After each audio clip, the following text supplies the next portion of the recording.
कल सुबह भारत ने पाकिस्तान में घुसकर आतंकी ठिकानों को ध्वस्त करने का दावा किया था, जिसके बाद राजस्थान के चुरू में एक चुनावी जनसभा को संबोधित करते हुए भारत के प्रधानमंत्री नरेंद्र मोदी ने कहा था कि सौगंध मुझे इस मिट्टी की, मैं देश नहीं मिटने दूंगा, देश नहीं झुकने दूंगा।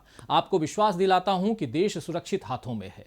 दूसरी ओर आज पाकिस्तान की तरफ से भारत पर जवाबी हवाई कार्रवाई हुई, जिसमें हमारी सेना का एक विमान लापता बताया जा रहा है और एक पायलट पाकिस्तान की गिरफ्त में है।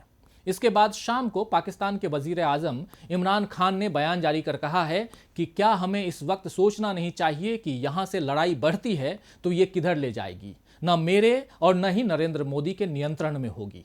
मतलब साफ है कि पाकिस्तान लड़ाई नहीं चाह रहा है। तो सवाल यह है कि अब भारत का रुख क्या होना चाहिए। नमस्कार दोस्तों, तो हमारी राय के साथ एक बार फिर आपके सामने हाजिर हूं। भारत में इस वक्त आम चुनावों का माहौल बना हुआ है। हालांकि अभी कोई औपचारिक ऐलान नहीं हुआ है, लेकिन जिस तरह के हालात हैं उसमें यह संशय भी है कि चुनावों में देरी हो सकती है। स्वभाव से जज्बाती हिंदुस्तानी अपनी सेनाओं के लिए कुछ ज्यादा ही भावुक होते हैं और ऐसे में एक संदेह यह भी है कि बदले की भावनाओं का सियासी लाभ लिया जा सकता है। इधर पाकिस्तान में भी हाल ऐसा ही है। इमरान खान ने देश को आगे ले जाने की बहुत उम्मीदें दिखाई थीं, लेकिन वहां की अर्थव्यवस्था लगातार डमाडोल है। अंतर्राष्ट्रीय स्तर पर भी उनकी छवि को पुलवामा की घटना के बाद और धक्का लगा है। अंतर्राष्ट्रीय बिरादरी से उसे नसीहतें मिल रही हैं कि वो संयम बरते, यानी पाकिस्तान संयम बरते।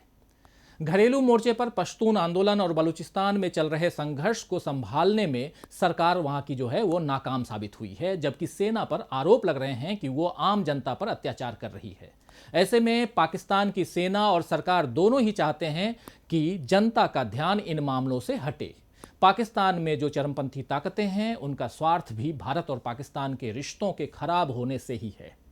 अगर भारत में धार्मिक ध्रुवीकरण होता है तो इसका लाभ चुनाव में मिलेगा और उधर पाकिस्तान में भी मिलेगा। इसीलिए वे भी यही चाहती हैं कि पाकिस्तान में लड़ाई जैसे हालात बने ताकि उन्हें अपनी साजिशें रचने में आसानी हो। इधर आज दिल्ली में प्रमुख विपक्षी दल यानी कांग्रेस पार्टी समेत 21 विपक्षी दलों ने इंडियन एयरफोर्स की कार्रवाई की तारीफ की और आतंकवाद के खिलाफ लड़ाई में साथ खड़े रहने की बात कही। लेकिन इन दलों ने यह आरोप भी लगाया कि पुलवामा हमले के बाद सत्ताधारी पार्टी के नेताओं ने जवानों के शहादत का राजनीतिकरण किया, जो गंभीर चिंता का विषय है। सर्वदलीय बैठक में पीएम मोदी के नहीं आने की भी सारे विपक्षी दलों ने आलोचना की।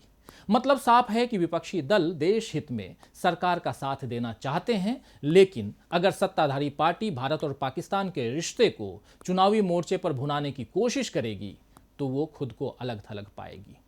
दरअसल लड़ाई की वकालत करने वालों को यह भी याद रखना चाहिए कि भारत और पाकिस्तान दोनों के पास परमाणु हथियार हैं और उससे कैसी तबाही हो सकती है इसकी कल्पना ही रोंगटे खड़ी करती है।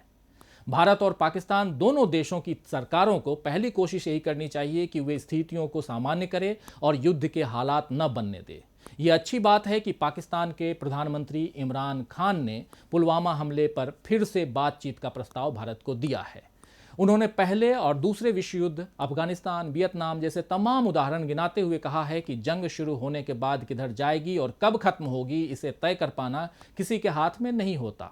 उनका ये बयान बताता है कि पाकिस्तान जंग नहीं चाहता है। अब भारत सरकार को भी बातचीत का रास्ता ही अख्तियार करना चाहिए, इसी में सबकी भलाई है। तो आज के लिए बस इतना ही। देखते रहिए डीवी लाइव। नमस्कार।